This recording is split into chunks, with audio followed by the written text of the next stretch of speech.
लोकसभा निवडणुकीसाठी अजितराव घोरपडेंशिवाय पर्याय नव्हता, तसंच आता विधानसभा निवडणुकीसाठीही घोरपडे सरकारांशिवाय पर्याय नाही असं वक्तव्य खासदार विशाल पाटील यांनी केले। तसेच संजय काकांनाही गाडणार असा इशाराही त्यांनी दिलाय। ते तासगाव तालुक्यातील सावर्डे येथे शेतकरी मेळाव्यात बोलत होते। यावेळी माजी राज्यमंत्री अजितराव घोरपडे यांच्यासह मान्यवर उपस्थित होते। यावेळी बोलताना विशाल पाटील म्हणाले की लोकसभा निवडणुकीला अजितराव घोरपडे यांच्याशिवाय पर्याय नव्हता, तसाच विधानसभा निवडणुकीलाही अजितराव घोरपडे सरकारांशिवाय पर्याय नाही। संजय काकांना आता कायमचं गाडायचं असून हा राक्षस पुन्हा वर येऊ द्यायचा नाही असंही त्यांनी सांगितलंय। या रावणाची लंका जाळायची जबाबदारी लोकसभेला अजितराव घोरपडे यांनी घेतली। त्यांनी शब्द देऊन जाहीर भूमिका घेतली, त्यामुळे त्याची जाणीव ठेवणारा हा विशाल पाटील असून या प्रेमाचा परतावा वसंतदादा घराण्याला कसा करायचा ते कळतो असंही त्यांनी सांगितले। माजी खासदार 10 वर्षात बोलले तेवढे मी एका शपथविधीला बोललो असं सांगत त्यांनी सारे देव पाण्यात घातले, पण एकही देव यावेळी त्यांना पावला नाही असंही ते म्हणाले। अजितराव घोरपडे म्हणाले की तुम्हा सर्वांच्या सहकार्याने खासदार बदलले, ही मोहीम यशस्वी झाली। संसदेतील भाषण बघून माझी निवड किती योग्य होती हे लोकांच्या लक्षात आले, पण ही संधी यायला 10 वर्ष वाया गेली। आमचाच खासदार आणि आमचाच आमदार या गोष्टीने मतदारसंघाचे वाटोळ झाले असं सांगत जिल्ह्यात एक वेगळी संघटना उभी करणार असून विशाल पर्व सुरू करूयात असंही त्यांनी सांगितलंय। राज्यात होणाऱ्या विधानसभा निवडणुकीत ओबीसी समाजाला वेगवेगळ्या पक्षातून उमेदवार मिळावा, ओबीसींकडे पक्षांनी दुर्लक्ष करू नये, अन्यथा कोणाला विजयी करायचं आणि कोणाला पाडायचं हे ओबीसी ठरवतील असा इशारा ओबीसी आंदोलनाचे नेते प्राध्यापक लक्ष्मण हाके यांनी दिलाय। जिल्ह्यातील प्रमुख ओबीसी नेत्यांची हरिप्रिया मंगल कार्यालयात प्राध्यापक लक्ष्मण हाके यांच्या अध्यक्षतेखाली बैठक पार पडली। या बैठकीला माजी महापौर संगीता खोत, संजय विभूते, विष्णू माने, राजेंद्र कुंभार, सविता मदने, कल्पना कोळेकर, वर्षा निंबाळकर, आकाराम मासाळ, संग्राम माने, नंदू निळकंठ आदी जण उपस्थित होते। या बैठकीत सांगलीतील ओबीसी एल्गार महामेळाव्यात महत्त्वाची भूमिका पार पाडणाऱ्या कार्यकर्त्यांचा सत्कार झाला। यावेळी बोलताना प्राध्यापक लक्ष्मण हाके पुढे म्हणाले, ओबीसी समाजाची संघटनात्मक बांधणी आणि भविष्यातील ओबीसी आंदोलनाची दिशा ठरवण्यासाठी ही बैठक आहे। आगामी विधानसभा निवडणुकीत बहुसंख्य असणाऱ्या ओबीसी समाजाला वेगवेगळ्या पक्षातून किती तिकीट मिळणार, प्रतिनिधित्व आणि लढण्याची संधी मिळणार का? बहुसंख्येने असणाऱ्या ओबीसींना सर्व पक्ष दुर्लक्षित करणार आहेत, मात्र आता आपण निवडणूक प्रक्रियेत महत्त्वाची भूमिकेत असून प्रत्येक पक्षांना ओबीसी बांधवांना प्रतिनिधित्व देऊन लढण्याची संधी द्यावी, अन्यथा ओबीसींनी कोणाला मत द्यायचं आणि कोणाला पाडायचं हे ओबीसी ठरवतील असा इशाराही त्यांनी दिलाय। देशात जातीनिहाय जनगणना करावी अशी मागणी काँग्रेसचे नेते, विरोधी पक्षनेते खासदार राहुल गांधी करत आहेत, मात्र महाराष्ट्रातील त्यांचे नेते त्याबद्दल एक शब्द देखील काढत नाहीत। असा डबल स्टँड सुरू आहे, हे चुकीचं आहे। याच नेत्यांनी काँग्रेस कशी संपवली हे मी खासदार राहुल गांधी यांना पुढील आठवड्यात प्रत्यक्ष भेटून सांगणार असल्याचे प्राध्यापक लक्ष्मण हाके यांनी सांगितले।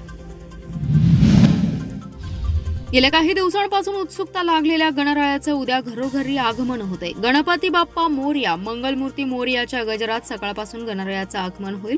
सायंकाळी बहुतांशी गणेश भक्तांनी लाडक्या बाप्पास मोरयाच्या गजरात आणि टाळ मृदुंगाच्या निनादात आपल्या घरी आणले।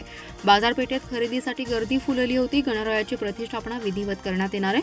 हरितालिकांची पूजा शुक्रवारी घरोघरी भक्तिभावाने करण्यात आली। शनिवारी गणेश चतुर्थी असून गणेशोत्सवास सुरुवात होतीये। मागील 15 दिवसांपासून बाप्पाच्या आगमनाची तयारी केली जाते। घराघरातील तयारी पूर्णत्वास येत असताना गणेश मंडळांची जोरदार धावपळ सुरू आहे। गणेश आगमनाच्या पूर्वसंध्येला शहरातील प्रमुख बाजारपेठेत भाविकांनी विविध सजावटीच्या वस्तू तसेच अन्य साहित्य खरेदीसाठी गर्दी केल्याचे दिसते। प्रामुख्याने पूजा साहित्याला वाढती मागणी होती। मागील आठवड्यापासूनच सांगलीकरांचा खरेदीचा उत्साह होता। खरेदी करण्यासाठी भाविकांनी प्रामुख्याने मारुती रस्ता परिसरात गर्दी केली, तसेच 4 चाकीत आणि जड वाहतुकीस इथे बंदी घालण्यात आली होती। गर्दीचं नियंत्रण करण्यासाठी वाहतूक पोलीस प्रमुख रस्त्यावर तैनात करण्यात आले होते। यंदा कागदी फुलांना अगदी मागणी आहे। बाजारपेठेत एलईडी लाईट, सजावटीकरिता आवश्यक असणारे कापडी पडदे, त्याचप्रमाणे नानाविध प्रकारचे आकर्षक दिवे यांनी भाविकांची पसंती आहे। महापालिका प्रशासन आणि काही सामाजिक संघटनांनी शाडूच्या मूर्ती निर्मितीची कार्यशाळा घेतल्याने सुमारे 1000हून अधिक भाविकांनी स्वनिर्मित गणेश मूर्ती तयार केल्या आहेत। त्या मूर्तींची शनिवारी प्रतिष्ठापना होणार आहे। जागरूक पर्यावरण प्रेमींकडून शाडूच्या मूर्तींना मागणी वाढली आहे। भाजपाचे आमदार नितेश राणे हे सातत्याने मुस्लिम समाज विरोधात आक्षेपार्ह वक्तव्य करून जातीय तेढ निर्माण करत आहेत। त्यांच्या बेताल वक्तव्यामुळे महाराष्ट्रात अशांतता पसरत असून त्यांच्यावर सरकारने कठोर कारवाई करावी, त्यांना आमदार पदावरून बडतर्फ करण्यात यावं यांसह अन्य मागण्यांसाठी आज दलित महासंघाच्या वतीने सांगलीचे स्टेशन चौक येथे अनोखे आंदोलन करण्यात आले। हातात जिवंत कोंबडा घेऊन आमदार राणे यांच्या विरोधात जोरदार घोषणाबाजी करण्यात येत होती। यावेळी पोलिसांनी हस्तक्षेप करून कोंबड्या काढून घेण्याचा प्रयत्न केला। यावेळी आंदोलक आणि पोलिसांमध्ये जोरदार झटापट झाली। नितेश राणेंवर अर्वाच्य वक्तव्य आणि दंगल घडवण्याचे प्रयत्न केले म्हणून गुन्हे दाखल करावे, त्यांना आमदार पदातून बडतर्फ करण्यात यावे, राणे यांच्या वक्तव्यावर प्रसिद्धी आणि सभावर तात्काळ बंदी घालण्यात यावी अशी मागणी यावेळी आंदोलकांद्वारे करण्यात आली आहे। आंदोलक आणि पोलिसांमध्ये झटापटीत कोंबड्यांचं मात्र चांगलंच हाल झाले। या आंदोलनात राज्य अध्यक्ष टिपू पटवेगार, सनाउल्ला बावचकर, वनिता कांबळे, विजय घाडगे, तात्यासाहेब देवकुळे, राजू संधी, प्रशांत केदार, बंडा मोरे, महेश देवकुळे, सचिन मोरे, महावीर चंदन शिवे, सागर कांबळे, अनिल गायकवाड यांच्यासह कार्यकर्ते सहभागी झाले होते। महापालिका क्षेत्रात शनिवारपासून सुरू होणाऱ्या सार्वजनिक गणेशोत्सवाच्या आगमनाची आणि विसर्जनाची तयारी महापालिका प्रशासनाने पूर्ण केली। नागरिकांनी पर्यावरणपूरक गणेशोत्सव साजरा करावा असे आवाहन आयुक्त शुभम गुप्ता यांनी केले। सांगली व मिरज शहरातील गणेशोत्सवाचा आढावा आयुक्तांनी घेतलाय। त्यांनी आगमन आणि विसर्जन मार्गाची पाहणी केली।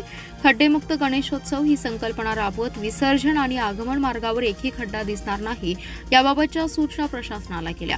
बाजारपेठची पाहणी करत त्यांनी अधिकारी यांना मुख्य मार्गावरील खड्डे बुजवण्याबाबतच्या सूचना केल्या, तर अधिकाऱ्यांसमवेत सरकारी घाटावर जात येथील तयारीची पाहणी केली आहे। यावेळी सरकारी घाटावर सुरक्षा बॅरिकेड, विजेची आणि आवश्यक लाईटची सोय, 24 तास सुरक्षा कर्मचारी तसेच आपत्ती व्यवस्थापन कक्ष कार्यरत करण्याच्या सूचना त्यांनी संबंधित विभागाला केल्या।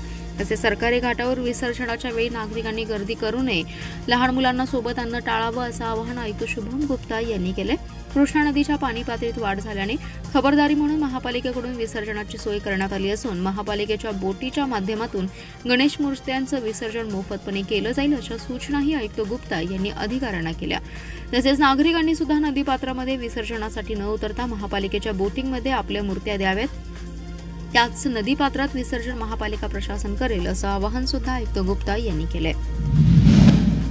बोरगाव भूषण पुरस्कारातून विद्यार्थी पिढीने ऊर्जा घ्यावी, सामाजिक क्षेत्रात काम करावे, उत्तम करिअर घडवावे असे प्रतिपादन राष्ट्रवादी काँग्रेसचे प्रदेशाध्यक्ष आमदार जयंत पाटील यांनी केले। बोरगाव येथे बोरगाव भूषण पुरस्कार वितरण प्रसंगी ते बोलत होते। दरम्यान आगामी विधानसभा निवडणूक डोळ्यासमोर ठेवून हे सरकार योजना आखत आहे, यांच्या भ्रष्ट कारभारामुळे छत्रपती शिवाजी महाराजांचा पुतळा कोसळला असल्याचा आरोपही त्यांनी यावेळी बोलताना केला। यावेळी शिक्षण प्रसारक संस्थेचे उपाध्यक्ष उदयसिंह पाटील, S.T. पाटील, शामराव वाटेगावकर, D.R. सलगर, सुरेश पाटील, संजय पाटील यांची प्रमुख उपस्थिती होती। आमदार जयंत पाटील म्हणाले, लोकसभा निवडणुकीतील घटते मताधिक्य आणि पराभव दिसत असल्यामुळेच मुख्यमंत्री लाडकी बहीण योजना सुरू झाली। यापूर्वी यांना लाडक्या बहिणीची आठवण झाली नाही। यापूर्वी त्यांनी बहिणीला किती त्रास दिला, त्यांच्यासाठी काय केलं हे सामान्य जनतेने चांगलंच ओळखलंय। लोकसभेतील पराभव दिसल्याने सध्या शासनाने तिजोरीचे दार केवळ उघडे नसून दार बाजूला काढून ठेवले। महाराष्ट्र सरकार अनेक चुका करत आहे। निवडणुकीच्या पार्श्वभूमीवर पंतप्रधान मोदींना छत्रपती शिवाजी महाराजांचा पुतळा उभारण्याची घाई झाली।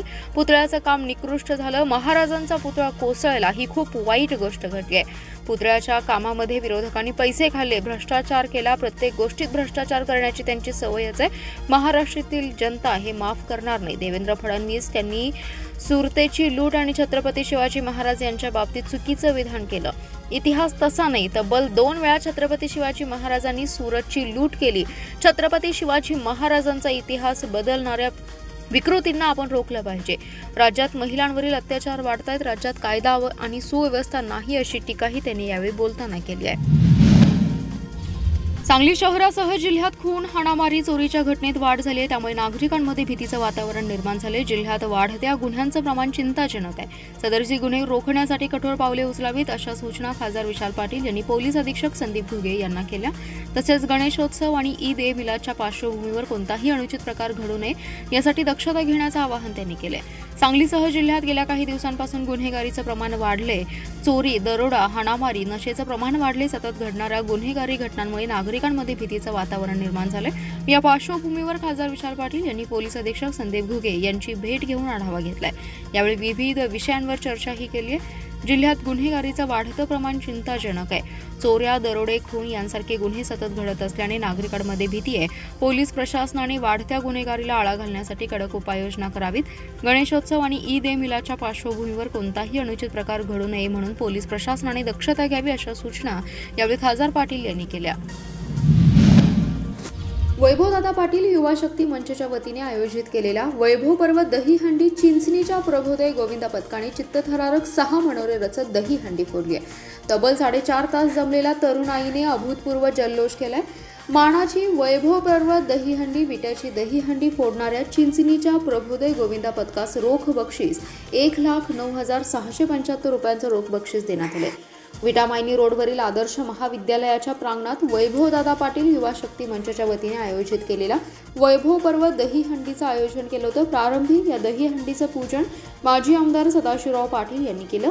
यावेळी राष्ट्रवादीचे ग्रामीण जिल्हाध्यक्ष वैभव पाटील यांची प्रमुख उपस्थिती होती. वैभव पर्व दहीहंडी उत्सवाचं प्रमुख आकर्षण सिने अभिनेत्री मयुरी उत्तरेकर होती. Sound system, light show, laser show, dance group आणि पेपर ब्लास्ट हे खास आकर्षण होतं. आपल्या अदाकारीने सगळ्यांनाच घायाळ करणारी नृत्यांगना, तरुणाईच्या अलोट गर्दीत एकापेक्षा एक हटके डान्सवर तरुणाई देहभान विसरून नाचत होती. सिने अभिनेत्री मयुरी उत्तेकर हिने आपल्या अदाकारीने विट्यातील तरुणाईला घायाळ केले.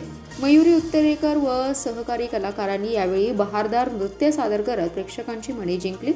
जय मल्हार गोविंदा पथक विटा, शिवकृपा गोविंदा पथक गव्हाण, प्रभोदय गोविंदा पथक चिंचणी या दहीहंडी पथकांनी यामध्ये सहभाग घेतला होता. या तिन्ही पथकांनी सुरुवातीला यशस्वीरित्या सलामी दिल्यानंतर चिठ्ठी टाकून सोडत काढण्यात आली. दहीहंडी फोडण्यासाठी गोविंदांची श्वास रोखून धरायला लावणारी चढाई, मानवी थरांचे चित्तथरारक मनोरे, डीजेच्या ठेक्यावर नृत्याचे पदलालित्य आणि तरुणाईची थिरकणे, जल्लोष अशा अनेक उत्साही वातावरणात 1,09,675 रुपयांच्या बक्षिसाच्या वैभव पर्व दहीहंडीचा नेत्रदीपक सोहळा रंगला. एका प्रथित यश वृद्धाला बनावट सिम कार्डद्वारे लोकांकडून पैसे उकळून मनी लॉन्ड्रिंग करत असल्याची धमकी देत यातून सुटण्यासाठी ऑनलाईन गंडा घातल्याचा प्रकार उघडकीस आलाय. या वृद्धाकडून 7 लाख रुपये उकळण्यात आलेत. भामट्याने RTGSच्या माध्यमातून सर्व रक्कम त्याच्या खात्यात वर्ग करून घेतल्याचंही समोर आले. यानंतर अरविंद गंगाधर किल्लेदार यांनी विश्रामबाग पोलीस ठाण्यात फिर्याद दिली. रवींद्र किल्लेदार हे दुपारी 2च्या सुमारास घरी असताना मुंबई येथील टेलिफोन कार्यालयातून बोलत असल्याचं सांगून एका भामट्याने फोन केला. तुमच्या नावावर बनावट सिम कार्ड वापरून लोकांची फसवणूक सुरू आहे. त्या सिम कार्डचा वापर मनी लॉन्ड्रिंग करिता होत असून देशाविरोधी संदेश देखील सिम कार्डच्या माध्यमातून पाठवण्यात येतात. या प्रकरणी तुमच्या विरोधात मुंबईतील टिळकनगर पोलीस ठाण्यात गुन्हा दाखल करण्यात आलाय. तुम्हाला पोलीस ठाण्याकडून पोलीस अधिकाऱ्यांचा दूरध्वनी येईल असं भामट्याने किल्लेदार यांना सांगितलं. काही वेळाने त्यांना तोतिया पोलीस अधिकारी विनायक बाबर यांचा दूरध्वनी आला. त्याने किल्लेदार यांना तुमच्या विरोधात पोलीस ठाण्यात असंख्य तक्रारी दाखल झाल्या आहेत, त्यामुळे चौकशीसाठी 2 तासात पोलीस ठाण्यात येण्यास सांगितलं. किल्लेदार यांनी मी वृद्ध असून पोलीस ठाण्यात येऊ शकत नसल्याचं सांगितलं. त्यावेळी समोरील तोतया अधिकाऱ्याने हा गुन्हा तुम्ही प्रत्यक्ष केलेला नाही, त्यामुळे तुम्ही यातून सुटू शकता. याकरिता तातडीने दिलेल्या खात्यावर पैसे पाठवण्यास सांगितलं. तोतया अधिकाऱ्याने त्यांना MYK एंटरप्राइजेस नावाचे SBI शाखा रामपूर गार्डन या खात्यावर 7 लाख रुपये पाठवण्यास सांगितलं. त्यानुसार किल्लेदारांनी 7 लाख रुपये त्या खात्यावर वर्ग केलं. त्यानंतर त्यांनी बँकेतील शाखा व्यवस्थापकाची भेट घेऊन घडलेली हकीकत सांगितली. यावेळी त्यांना फसवणूक झाल्याचं लक्षात आलं. त्यानंतर त्यांनी तातडीने विश्रामबाग पोलीस ठाण्यात फिर्याद दाखल केली आहे. जिल्ह्यात नवीन आर्थिक वर्षाच्या 5 महिन्यात GST महसुलात चांगलीच वाढ झाली आहे. ऑगस्टपर्यंत कर संकलनात 25% वृद्धी झाली आहे. एप्रिल 2024 ते ऑगस्ट 2024चा महसूल 650 कोटी इतका झालाय. गतवर्षीपेक्षा GST महसुलात 130 कोटींची वाढ झाली आहे. ऑगस्ट महिन्यात 99 कोटी रुपयांची GST वसूल झाली आहे. 15 ऑक्टोबरपर्यंत केंद्र आणि राज्य असे दोन्ही GST विभाग यात बनावट नोंदणीधारकांचा शोध घेण्यात येणार असल्याचे केंद्रीय GST विभागाच्या वतीने सांगण्यात आले. जिल्ह्यात महसूल वाढ ही राज्याच्या आणि देशाच्या वाढीच्या तुलनेत चांगली आहे. तसेच केंद्र आणि राज्य GST विभागाने लेखापरीक्षण तसेच कर चुकवेगिरी विरोधी कारवाया याची व्याप्ती वाढवल्याने त्याचाही सकारात्मक परिणाम या वाढीवर दिसून येतोय. आर्थिक वर्ष एप्रिल 2023 ते ऑगस्ट 2023 मध्ये GST कलेक्शन 520 कोटी रुपये होतं. चालू आर्थिक वर्षात एप्रिल ते ऑगस्ट पर्यंत 650 कोटी इतकं झालंय. 5 महिन्यात GST महसुलात 130 कोटींची वाढ झाली. ऑगस्ट महिन्याचं कलेक्शन 99 कोटी रुपये राहिले. मागील वर्षी मे महिन्यात अशा पहिल्या मोहिमेमध्ये 24,000 कोटी रुपयांपेक्षा जास्त GST चोरीचा संशय असलेल्या जवळपास 22,000 कोटीची बनावट नोंदणी आढळली होती. केंद्र आणि राज्य कर अधिकाऱ्यांचा समावेश असलेल्या राष्ट्रीय समन्वय समितीने जुलै महिन्यात झालेल्या निर्णयानुसार दुसरी विशेष मोहीम सुरू करण्याचा निर्णय घेतला होता. कर निर्धारणा, विवरणपत्रे, छाननी यांसाठी केंद्र आणि राज्य दोन्ही विभाग कार्यरत आहेत. देशभरात बोगस नोंदणी करणाऱ्याविरुद्ध शोध मोहीम सुरू असून ती 16 ऑगस्ट ते 15 ऑक्टोबर 2024 या 2 महिन्यात चालणार आहे. केंद्र आणि राज्य असे दोन्ही जीएसटी विभाग यात बनावट नोंदणीधारकांचा शोध घेणार असल्याचे केंद्रीय जीएसटी विभागाच्या वतीने सांगण्यात आले.